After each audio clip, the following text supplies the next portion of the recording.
So it's a very large concentration, mixed concentrations of populations. Insularity is not a word that I would use to describe even the second generation of young people in France.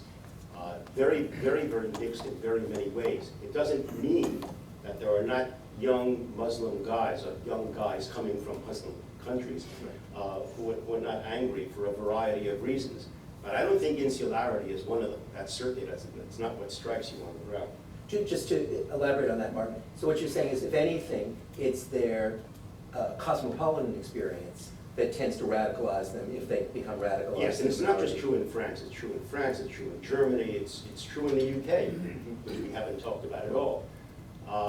There's a kind of cosmopolitan experience, it's a kind of mixture that goes on where people become, I don't know, I don't want to psychologize about it. It's beyond me.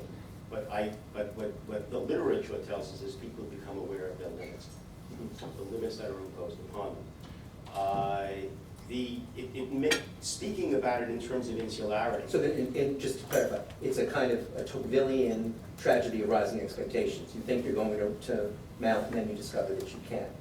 Yes, no, that's a pretty good way of describing it. Anyway, we can discuss insularity further, and there are questions and answers. But this is not a word that I would use to describe. I would just, Please. if in fact we have one or two more terrorist events in this country in a relatively short term, you talk about political versus military. The political imperative may very well be to go to war. We have no choice, that at least whoever's in the White House will feel at that the time. And of course now, as been said many times recently, but only recently, is the fact that ISIS preaches Dabiq, which is, Dabiq is something that was written about in the Hadith, and it is a city in northern Iraq, and that's where the Armageddon battle is to take place. And Dabiq is the name of the ISIS online magazine. So this is what they are looking for. Suppose it's what Abu Bakr al-Baghdadi said. So it's just something to think about.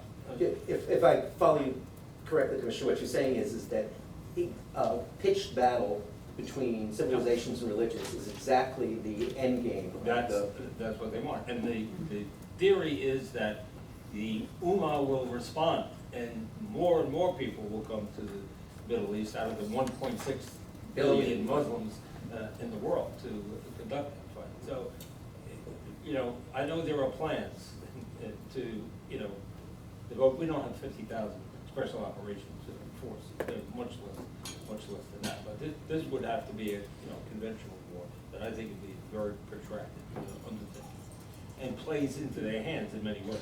Hugely protracted, imagine, right, in that regard. I want to turn the questioning over to all of you and let you raise some questions too before we, because we have 20 minutes left. So let me take this gentleman here and then we'll come here. I'm curious, the Americans, the Russians, the French, the UK, everybody's been bombing for more than a year, and it seems to have had almost zero effect so far. How do you explain that? Please. Well, let's take them in order. The Americans come back roughly 70% of the time not having dropped their bombs, because the rules of engagement say that we have to avoid civilian casualties. We can't do things like bomb oil wells because that might affect the atmosphere. And if we can't bomb oil trucks because some of those drivers might be innocent civilians, as a result of which we fly sorties, but we fly back with full bomb bays. So far as the Russians are concerned, the Russians are doing most of their bombing in the areas that are occupied by the forces that are hostile to their client, Bashar Assad. They are doing only token bombing to the extent they bomb at all in areas that are occupied by ISIS. They're not our friends. They are there to support their client and to support the Iranians. A gentleman here. Yeah. I appreciate your initial question. Is it a military solution or is it a political solution? Actually, it's far more complex than that, as we all know. There are three other topics that need to be addressed, which we've touched on, but not enough. The first is economic. Would you mind using the phone microphone? mic. I'm sorry, I didn't- where is it? There it is.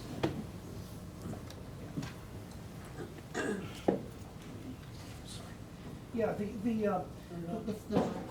to push something? Yes, there we go. 19th century technology. Does that work? Yeah. Okay, thank you. The first is economic. We're talking about millions of people that are in despair and see no future. And So which millions of people are we discussing? in the Muslim world. In Muslim. In the Muslim In the world. Middle East? And Or? in the Middle East, and also those Muslim populations that are alienated and marginalized, especially in Europe. Okay? Secondly, it's, the issue is psychiatric. Religious fundamentalism, to be perfectly blunt, along with other forms of extremism, which is why it's sometimes called the lunatic fringe by the left or the right, is essentially a collective form of mental illness. That's what it is. It's a highly infectious collective form of mental illness where basic instinctive moral values are flushed down the toilet and human beings turn into rabid dogs. That's what they are. And the third is theological. The idea that if we're just tolerant with certain religions, that they will somehow moderate and adapt themselves to a kind of secular, Western European American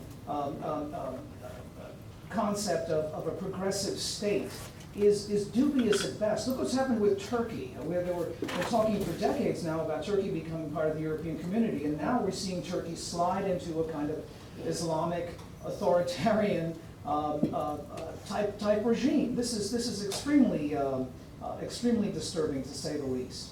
I think we need to go back and look at books with the rise of fascism in the early 20th century.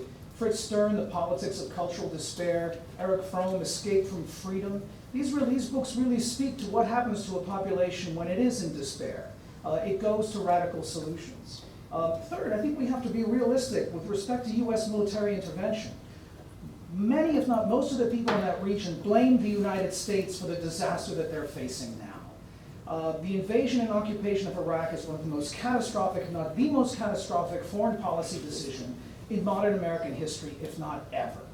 The Sunnis absolutely loathe us, and the Shias don't exactly love us either.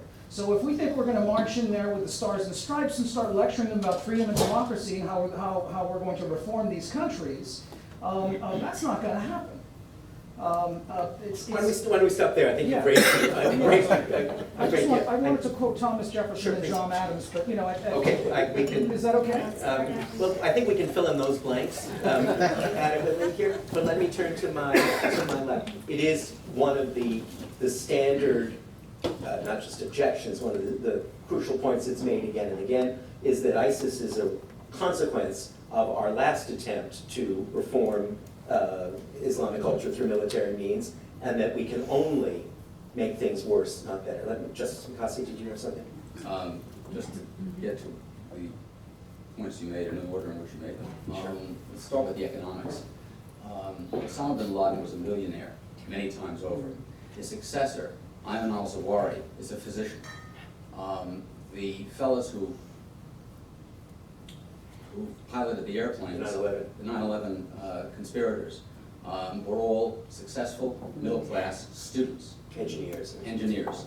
The plotters who plotted to blow up the Glasgow airport were physicians and other medical, I don't know what it is about the medical trade.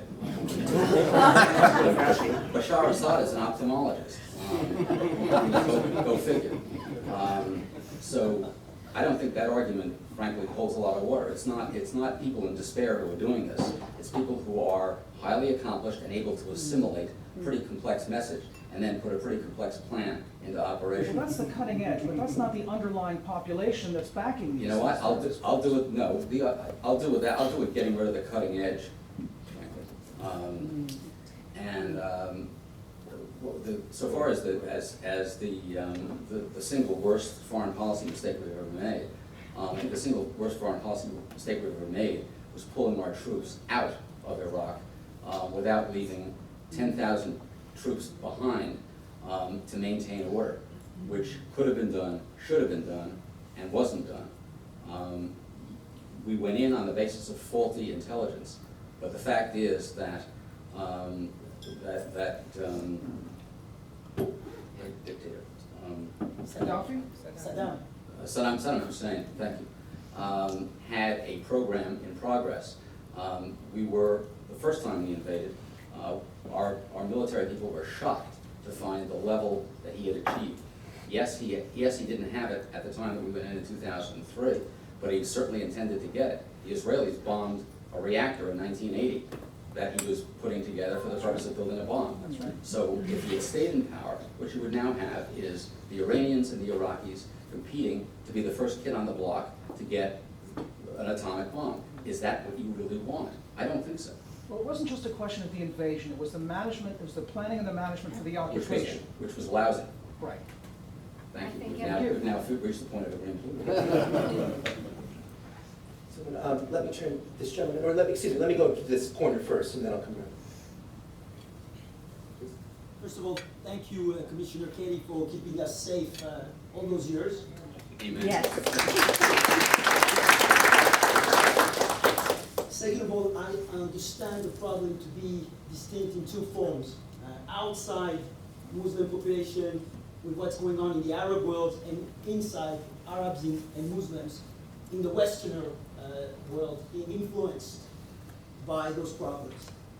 Why nobody is raising the issue of stopping terrorism and hurting them where it hurts? Money trail. Terrorism needs substantial amounts of money to be able to grow as an organization and finance their operations. I rarely hear in the media the discussion on how to stop terrorism by stopping countries like Qatar, Iran, and other countries who finance those organizations, but also their own supply. Also, why don't we learn from existing example with targeted killings? There is some countries that defend themselves by identifying the threat and eliminating only the threat, because I don't think, quite frankly, that we are ready for another war and boots on the ground. We almost went bankrupt with the first one. That's not something I think the American people or anybody wants to see happening anytime soon, so it's pretty scary to send and talk about big deployments. And finally, inside, why don't we talk about profiling and a stronger intelligence community within our society, allowing to prevent those radicalization from happening? Thank you, Commissioner Kelly. That seems very much up your Yeah. alley. First, let me say that a fair amount of work has been done through the Treasury Department in particular. I used to be the Undersecretary of Treasury, the Office of Foreign Asset Control, FinCEN. So a lot of work has been done and is ongoing. But the reality is that terrorism doesn't cost a lot of money. It's estimated that 9/11 cost about $500,000. Not a huge amount of money. But if you look at the simplicity of the attacks that are being conducted today, they're not very complex. We're seeing AK-47 rifles that are used, the most ubiquitous weapon in the world, semi-automatic. They're available everywhere. Yeah, we're seeing some bombs that are used, but they're made out of TATP. It's made out of household materials. That's the cost of operation, but to grow an ideology requires school, nursing home, mosque that preach. It's not just the operation cost, it's really the entire ideology spread that costs a lot of money. Well, I mean, we could argue that because, I don't know how much it costs to put out 90,000 tweets a day, but that's what we see. Again, I don't think it's an overwhelming amount of money, and I don't think it would make that much difference even if we're able to cut it off. And there's certainly efforts being done in federal government level. You have the Hawala system, which is very, very difficult to investigate. And that's a reality in the Arab world. So to the extent that money is being exchanged, that's the system that's being used. In terms of your other point, I'm sorry, Talking target killing and profiling. Profile, Target well, killing and profiling. you know, I think criminal profiling is done all the time. And, you know, the reality is that every attack that we've had in this country, every terrorist attack has been conducted by a Muslim. We had 16 plots here in New York City. We've had 70 arrests made by the FBI in the last 18 months. They're Muslim. So, yeah, let's face it, that's where the focus of the investigative agencies are. So you might call that de facto profiling, but that's the universe of people that are involved in these investigations. You know, I don't hear much of a hue and cry other than from the activists about, you know, the profiling these days. Wouldn't it always be the case, Commissioner Kelly, that if you're in the course of any criminal investigation, if you're investigating gun running to the IRA, you're looking at largely the Irish community. If you're investigating the mafia, Yeah. you're looking at Sicilians. It's not profiling in that sense. Right, correct.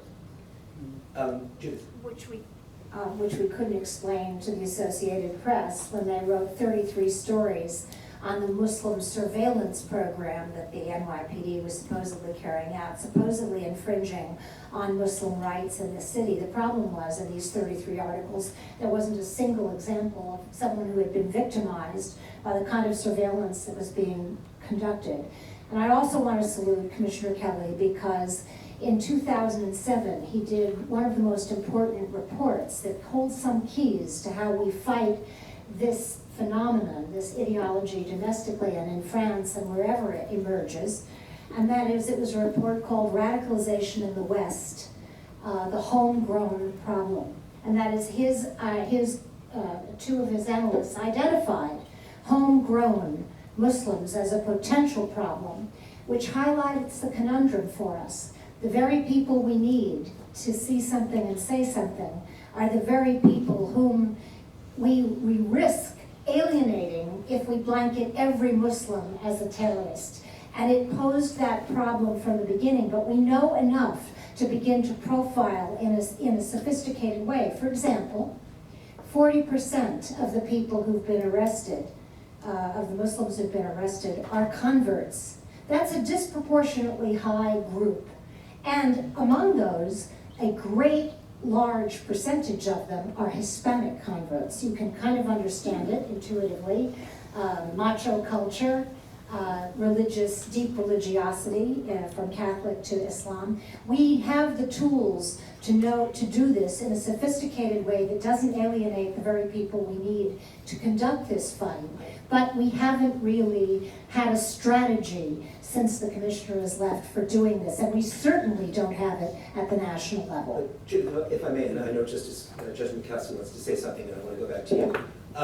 Fareed Zakaria had a very moving piece this morning. I don't know, some of you may have read it, in which Fareed, who is one of the most secular people you will ever meet, and if you've ever had the chance to share his cellar of red burgundy, one of the most secularized Francophiles, says strongly that this morning, because of the things that Donald Trump, among others, have been saying, he feels like a Muslim. He was born as a Muslim, and he feels that it's exactly the act of discrimination, of bigotry, that drives totally secularized people like himself to feel a greater sense of religious and ethnic affiliation than they ever would otherwise. And that if that is happening to the Fareed Zakarias of the world, you can only imagine what's happening to people who are in less privileged and secure positions than Zakaria is. And that exactly the effect of that kind of open bigotry and that kind of open grouping of wide variety of people into a single category is to encourage the process of radicalization. Exactly. That's exactly what we have to avoid. What Donald Trump is saying is actually playing into the hands of our enemy. But that doesn't mean when you are letting people into your country or when you are picking out targets to surveil in this city that you don't take the profile that we have into account without making these people feel like the enemy. It's sophisticated, but it's not rocket science, and somehow Washington has not figured out how to do it. Look, there are only 10 to 12,000 FBI agents in the country. You can't possibly. In the world. In the world. You can't figure, you can't be everywhere. You need local law enforcement, the people who know when something's not right. And you need the woman in San Bernardino who saw delivery after delivery and people coming at odd hours to the house where this insane couple, this fanatical couple lived, to pick up the phone and call the police without being afraid of the fact that she'd be branded a racist or a bigot. And Donald Trump has made that task all the more difficult by his outrageous un-American call to keep all Muslims out of this country. I can't think. I can only think that in Raqqa they were celebrating when they heard what Donald Trump said. Thank you. Can I just add one thing? Judy mentioned the NYPD report, thank you for that plug. 2007. This administration, this city administration was about to have that taken off the website, but obviously the environment is not conducive to that, so they're holding back on that. But there's no question about it that they agreed to take that very important, useful report off the NYPD website. Just, Cassandra wants to say something, and then Martin. Martin, go ahead. I actually wanted to ask a question. Please. The question I'm asking is that I'm listening to the way the discussion on this panel has evolved, where the questions that have been asked on the panel, how those questions have evolved. The questions from the audience. Yeah, and it seems to me that what we are discussing increasingly and very intensely is the question of war. We're talking about a war that I'm not sure we want to get into, but in any case, we pose this pretty much in terms of war. So here's my question. Does anyone on the panel, for that matter, anyone in the audience, feel that these recent attacks in Europe, in France, in the United States, that these attacks in general pose an existential threat? An existential threat either to the existence of France, to the existence of the United States, to our way of life, and if so, why? Can I just ask you a question? Do you think President Hollande's description of the attacks, the Paris attacks, as a declaration of war and that France was at war, do you think that was appropriate? I think it was politically appropriate. I don't think it was, since we're all sitting here as analysts, I don't think that it was analytically appropriate, and but I think it was politically appropriate for a person who was, who in fact was a very weak president who was trying to mobilize the country and was trying to get some more money into the defense budget as well. Sure. It's politically essential. Right. Well, hold on, it's not just Well, politically. basically, let me just. This is important. This isn't just politically appropriate. This is the law of the land. I'm an officer in the French Air Force, a reserve officer. What's the law of the land? The law of the land is when the President of the French Republic says we're at war, we Yes. salute and we follow orders. We're at war. That's a fact. It's not an opinion. It's not an interpretation. It's a fact. But I think the question was whether he was, whether it was the appropriate thing for him to do, whether the declaration was He right, didn't not whether or declare war, he not. declared a state of emergency. He came out and said we are at war, and that means we're at war, period. Thank you. Let me move to here, unless, excuse me, Justice Mukasey, did you have something to say? Please. Just two things. First of all, back to reasons for applauding Ray Kelly and the issue of the surveillance. The surveillance program of the NYPD was intended, this is cops simply sitting in cars watching people. They don't have the time to do that. It was a program that in part mapped the city to find out where, for example, somebody from Saudi Arabia would go, where somebody from Somalia would go, where different groups lived, so that if we had to look for a particular target of an investigation, we would be able to focus on a particular area where we knew people of that background lived. In other words, it was to prevent the kind of widespread surveillance that the opponents of surveillance claim to oppose. It was a focused effort and a highly successful effort. And I think it deserves yet another round of applause.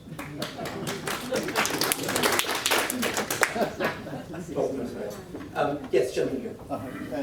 Judith Miller touched on this, but I wanted to ask Commissioner Kelly your thoughts on are some of these more negative comments, not just the more outlandish one by Donald Trump about the blanket exclusion of Muslims, but also the debate over whether to accept Syrian refugees. Do you think that this kind of debates, some of the negative comments, are affecting law enforcement's ability to engage the Muslim communities across the United States? I don't think so. I think the job is being done appropriately, is being done according to the Constitution. And if you look back in this country, and you talk about what the mindset was just a few months after 9/11, it was all gloom and doom. You couldn't convince anybody that we weren't going to have another attack within a year. So we've gone 14 years, certainly without an attack in this city. And you know, at one time, this administration excluded Major Hassan's attack in Fort Hood from being a terrorist attack. Obviously it was, and even the president said it the other night. But we had the San Bernardino event, and the difference with that is that it's succeeded.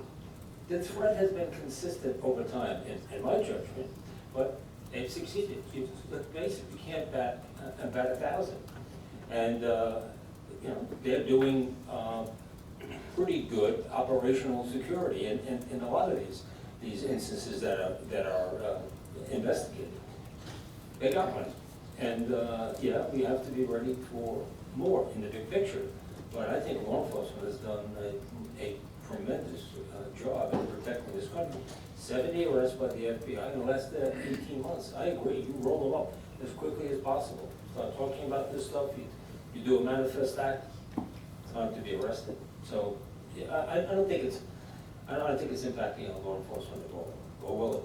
Okay, thank you. I can take two more questions here. Let me take this gentleman. Well, I'll just come back to this question about declaring war. It was Manuel Valls who said that, the Prime Minister, not the President. And it was an important modification. He said France is at war with radical Islam. He didn't say with Islam. And in terms of the internal debate within France, there's a big difference between those two. The internal debate was, you're not dealing with Islam at all. These are people who are outside of Islam, so you don't have to worry about the mainstream, about Salafism or anything else. These people have hijacked the religion, they're outside of the religion. But he was saying, no, they're inside the religion, it's a current, and you have to talk about the reforming, the modernization of Islam, the currents within Islam, and so on. It was just a corrective to the question. Just a corrective to the corrective, it wasn't just the Prime Minister, it was the President of the French Republic. Well, that was afterward. It was the what? The President said we are at war. Yes, he Absolutely. Le Président de la République française a déclaré la guerre, nous sommes en état de guerre contre Daesh. Hollande didn't repeat that for a long time. He didn't mention war, he said terror. We're at war with terror. That's completely different because lots of people resort to terror, like the 19th century anarchists and so on. It's a completely different story. We can talk about. If I ask you, let's save it for afterwards, because I want to incorporate more people into the conversation. This gentleman, yes? So, you know, what I hear in general, just gathering up the zeitgeist here, is, you know, war doesn't work, stopping funding doesn't work because not a lot of money is needed. Rolling up radical mosques, radical imams, that doesn't work because there's Twitter. And so, you know, the only thing that I have heard from the panel that there's a consensus regarding is the police work. And I find that to be, I find that posture in general, that orientation in general, to have an inclination towards shooting down solutions rather than to figure out what more can we do rather than what have we done that certainly works, to be very frightening. And I would point out that to the point of that the gentleman made at the end, about the sort of social network of, you know, how does Hamas, how does Muslim Brotherhood really build their grassroots? It's not through Twitter. Twitter is a supplementation for it. You know, when I choose what articles to read online and get inspired by, I don't learn my ideology from them. I learn my ideology perhaps from where I went to school, perhaps from So voices such as these. not to interrupt you, but your point is, if I understand you properly, is that those are peripheral questions. The question at the core is a question of ideology and combating ideologies. Well, so, look, I view the low-hanging fruit. When you say you're at war with radical Islam, what are the institutions of radical Islam? They're the 85% of U.S. mosques that are Saudi-funded. The Saudis don't have a constitutional right to fund our mosques. They don't have a right to train 100% of prison imams or of military imams, and the military and prisons don't have a constitutional responsibility to accept specifically radical imams to do the preaching. Thank you. Judith, you want to say something? First of all, I think that at least Judge Mukasey and I endorse the notion of using special forces to attack the sanctuaries. So I do think that's, at least this side of the aisle. The left wing side. The left wing, right, believes that that's essential in order to reverse the psychological momentum, which is now in the favor of Daesh. But beyond that, I want to say something about Saudi Arabia, because today women are starting to vote in Saudi Arabia for the first time. They still can't drive, but or go to university or leave the country without their husband's or father's permission, but they're voting. Change in Saudi Arabia is very slow, but what has changed from the time that I started going there in the 70s is that the Wahhabis, who are a particularly strong, strict fundamental interpretation of their faith, have spread their brand of and their interpretation of this religion all over. But the Saudis do not countenance, and nor does any Saudi institution, government institution that I know countenance what ISIS is doing in the name of Islam. And what we need to do, because largely Saudi Arabia has cut off the money to radical mosques. They have done that. What they cannot do under their religion and the way they interpret it is stop individual Saudis from contributing to anything that they want to contribute to. That's the challenge in terms of money. Individuals have an obligation to give away a certain percentage of their income every year. The government does not have the right to tell them where to go. I was speaking, just clarification, I was speaking about our government stopping whichever foreigners we wish from donating to anything. Well, we have material support, I'm not a lawyer, but we have material support provisions which make it a crime to contribute to ISIS and other terrorist organizations. But if we fail to define it as radical trained imams and institutions that they're involved with, we have to failed to stop the funding going to the places that provide the cultural and communal framework that is much more important and essential and foundational than it. Agreed, but I think you're fighting the last war. We have already started doing a lot of that. Should we do more? Yes. But the problem now is kind of spontaneous radicalization among people who don't know their religion very well and are being radicalized on the internet rather than these institutions that used to be part of the problem. Most of them have now been shut down, in my view. Thank you, Judy. And we've kept you already longer than we had threatened to, so I will let you go. I want to thank everyone here. I promised to moderate and not pontificate, which is something of some difficulty for me.